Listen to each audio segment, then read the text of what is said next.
যে ছাত্ররা বুকের তাজা রক্ত দিয়া আন্দোলন কইরা রাষ্ট্রভাষা বাংলা করলো, আর ওই ভাষা ব্যবহার কইরাই তোমরা ছাত্র করে গালি দেও।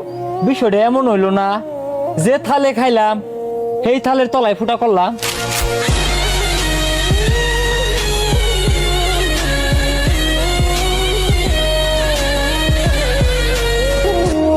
ইতিহাসের পাতায় আবারও স্মৃতি হয়ে থাকবে আমার ভাই বোনের রক্তের রাঙানো 15 জুলাই। দেশের সন্তান হয়ে যদি দেশের অধিকার চাইতে গিয়ে হতে হয় রাজাকার, হার দিতে হয় জান, খালি হতে হয় মায়ের বুক। একবার ভাবেন কতটা নিকৃষ্ট হলে নারীদের গায়ে হাত তুলতে পারে। যুদ্ধের সময় যাদের জন্ম হয় নাই তারাও হয়ে গেছে আজ রাজাকার। কষ্ট কইরা পড়ালেখা কইরা মেধাবী হয়ে কি লাভ যদি আগামী দিনের ওই ছাত্ররাই যারা একদিন দেশের হয়ে লড়বে আর তারাই যদি না পায় অধিকার। আসলে অধিকার চাইতে গেলে তুমি হয়ে যাবে রাজাকার। তাহলে বয়কট করে দেওয়া হোক ওই রকম শিক্ষা ব্যবস্থা, বন্ধ করে দেওয়া হোক স্কুল কলেজের দরজা। আর দেশ চালাক মুক্তিযোদ্ধার নাতিপুতিরা।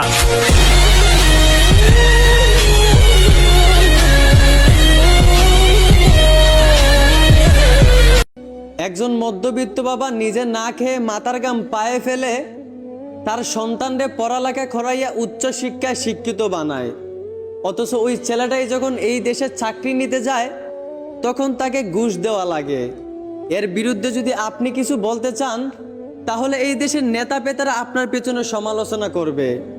এই দেশের একজন জনগণ হয়ে যদি আপনি চাইতে চান আপনার অধিকার, তাহলে আপনার নাম দেওয়া হবে এই দেশের রাজাকার। এই দেশে একজন মেধাবী ছাত্র হয়েও কোনো ফায়দা পাওয়া যায় না, কারণ এই দেশে শুধু মুক্তিযোদ্ধাদের নাতিপুতিদেরই সম্মান দেওয়া হয়, সাধারণ জনগণের কোনো মূল্য দেওয়া হয় না। শিক্ষাই নাকি জাতির মেরুদণ্ড, এই কথাটা আমি মানুষের মুখ থেকে শুনতাম বারবার। তবে কেন আজ শিক্ষিত এবং মেধাবী ছাত্ররা তাদের অধিকার চাইলে তাদের নাম দেওয়া হয় রাজাকার? যেই ছেলেটা সেই ছোটবেলা থেকে বইয়ে পড়ে আসছে আমার সোনার বাংলা আমি তোমায় ভালোবাসি, সেই ছেলেটা নাকি আজ হয়ে গেছে এই দেশের একজন রাজাকার। বড্ড আফসোস লাগে, যেই দেশে পড়ালেখা কইরা একজন মেধাবী ছাত্র হয়েও নিজের অধিকার পাওয়া যায় না, ওই দেশে শিক্ষাই জাতির মেরুদণ্ড, এই কথাটা মানায় না। শেষে একটা কথাই বলবো, তুমি কে আমি কে, রাজাকার রাজাকার। নির্লজ্জের মতো এইসব না বইলা বীর পুরুষের মতো চিনিয়ে নাও তুমি তোমার নিজের অধিকার।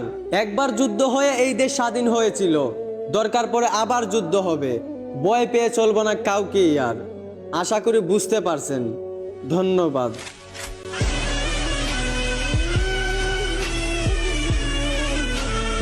আমার এই সোনার বাংলাদেশে জন্ম নেওয়ার কারণে একদিন মানুষ আফসোস করে বলবো, হে আল্লাহ, এখন জালিমদের দেশে পাঠাইলা, এর থেকে আমারে উঠায় নিলেও চলবো। ফিলিস্তিনে আমার মাজলুম ভাই বোনদের মরতে হইতাছে অন্য দেশের জালিমদের হাতে, আর আমার সোনার বাংলায় অধিকার চাওয়া ভাই বোনদেরকে মরতে হইতাছে নিজেরই দেশের কুলাঙ্গারদের হাতে। আসলে জালিম শাসকদের কানে কখনোই পৌঁছায় না মাজলুমদের কান্নার শব্দ। তবে বিশ্বাস করেন, আমি আজও ভুলতে পারতাছি না আমার ভাই বোনদের চিৎকার করার শব্দ।